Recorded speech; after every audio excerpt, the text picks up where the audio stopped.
ఆవిష్కరణ కార్యక్రమానికి ఇచ్చేసినటువంటి పెద్దలు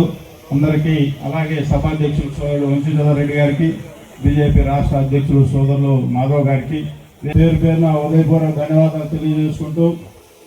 అటువంటి పెద్ద మహానీయుని విగ్రహ ఆవిష్కరణ కార్యక్రమానికి వచ్చినందుకు నేను గర్వంగా భావిస్తూ, మా అందరూ ఈరోజు అనేక వెంకయ్యనాయుడు గారు ఆనాడు మంత్రిగా ఉన్నప్పుడు వెంకయ్యనాయుడు గారు వ్యక్తం చేస్తున్నాం. అబ్బాయి గారి గురించి చెప్పాలంటే కొన్ని రోజులు అవుతుంది, అంత టైం లేదు. ఈ అవకాశం ఇచ్చినటువంటి బీజేపీ జిల్లా అధ్యక్షులు 9 సార్లు వ్యవస్థాపకులుగా, అలాగే 2 సార్లు రాజ్యసభ సభ్యులుగా వీరు ఇనే ఉంటారు. ఇంతకు ముందు న్యూక్లియర్ టెస్ట్ జరిగింది, ప్రోగ్రామ్ 2 ఆయన వారి హయాంలోనే జరగడం జరిగింది. అటల్ మోదీ సుపరిపాలన యాత్ర సందర్భంగా నెల్లూరు నడిబొడ్డున ఒక ధీరోదాత్తుడు, ఒక మహోన్నతమైన వ్యక్తి, భారతదేశాన్ని సుపరిపాలన దిశగా అడిగిడినటువంటి వ్యక్తి, కుటుంబ పాలనకి స్వస్తి పలుకుతూ ప్రజాస్వామ్యంలో పదవుల కంటే కూడా విలువలకి ప్రాధాన్యతనిచ్చి దేశంలో ఉన్నటువంటి ప్రతిపక్షాలు కూడా కొనియాడేటువంటి మహోన్నతుడు,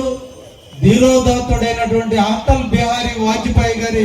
విగ్రహావిష్కరణలో పాల్గొనడం ఒక అదృష్టంగా భావిస్తూ, ఈ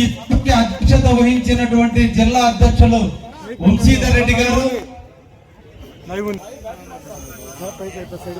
గురువర్యులు మంత్రివర్యులు ఆనం రామనారెడ్డి గారు, పార్లమెంటు సభ్యులు వేమిరెడ్డి ప్రభాకర్ రెడ్డి గారు, సోదర సమానులైనటువంటి ఎమ్మెల్యేలు అందరికీ, ఇక్కడికి విచ్చేసిన బీజేపీ, ఆర్ఎస్ఎస్, విశ్వ హిందూ పరిషత్, తెలుగుదేశం, జనసేన అందరికీ కూడా స్వాగతం సుస్వాగతాన్ని తెలియజేస్తూ,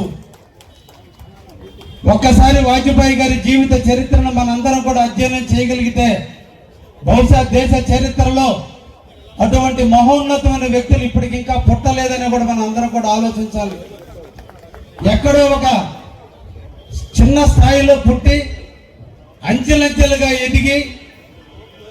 ఆర్ఎస్ఎస్ ప్రచారకర్తగా తన జీవిత దాన్ని పాల్గొని, ఒకవైపున స్వాతంత్ర సమరంలో తనకంటూ తన ఉనికి కోసం తనకంటూ ఒక ప్రాధాన్యత పెట్టి జైలు పాలై ఆర్ఎస్ఎస్ ప్రచారకర్తగా 1947లో బాధ్యతలు తీసుకుని, తర్వాత జరిగిన పరిణామాల్లో కాంగ్రెస్ కి ధీటుగా ఏదో ఒక ప్రజాస్వామ్యంలో పార్టీని ఏర్పరచాలని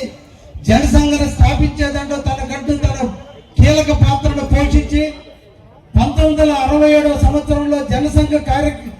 అధ్యక్షుడిగా ఎన్నికై మొరార్జీ దేశాయ్ యొక్క మంత్రివర్గంలో మంత్రిగా ఉండి బీజేపీని స్థాపించినటువంటి మహోన్నతమైన వ్యక్తి అటల్ బిహారీ వాజ్పేయి గారు. నేను కూడా కాలేజీ రోజుల్లో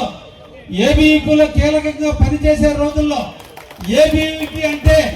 అటల్ బిహారీ వాజ్పేయి అఖిల భారత విద్యార్థి పరిషత్ అని ఒక పక్కన నామకరణం జరిగితే, ఇంకొక పక్కన ఆ పేరుకి మేము పలికిన పేర్లు అటల్ బిహారీ వాజ్పేయి. అంటే అంతటి స్థాయికి ఎదిగి గ్రాస్ రూట్ లో కూడా విద్యార్థుల దాకా చేరువైనటువంటి మహోన్నత వ్యక్తి. తనతో పాటు స్టార్ట్ చేసినటువంటి బీజేపీని అంచెలంచెలుగా ఎదిగించి ఈ రోజు భారతదేశానికి దిశ దశ చూడగలిగిన ఏకైక పార్టీగా ఉంది అంటే ఆయన ఏర్పరిచినటువంటి పార్టీ బీజేపీ పార్టీ. ఈ రోజున ఒకవైపున మోడీ గారు ఆయన యొక్క లక్షణాలను పుణికిపుచ్చుకొని, ఆయన వ్యక్తిత్వాన్ని తనకంటూ పుణికిపుచ్చుకొని ఈ రోజు భారతదేశాన్ని ముందుకు తీసుకెళ్తుంటే,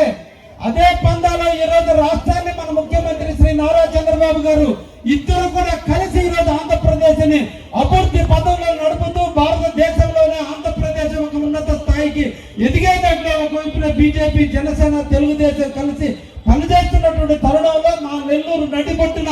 అటల్ బిహారీ వాజ్పేయి విగ్రహాన్ని ఏర్పరిచి అందరికీ కూడా ఈ రోజు గౌరవాన్ని ఇచ్చినటువంటి బీజేపీ సోదరులందరికీ కూడా ధన్యవాదాలు తెలియజేస్తూ ముగిస్తున్నా. Thank you very much.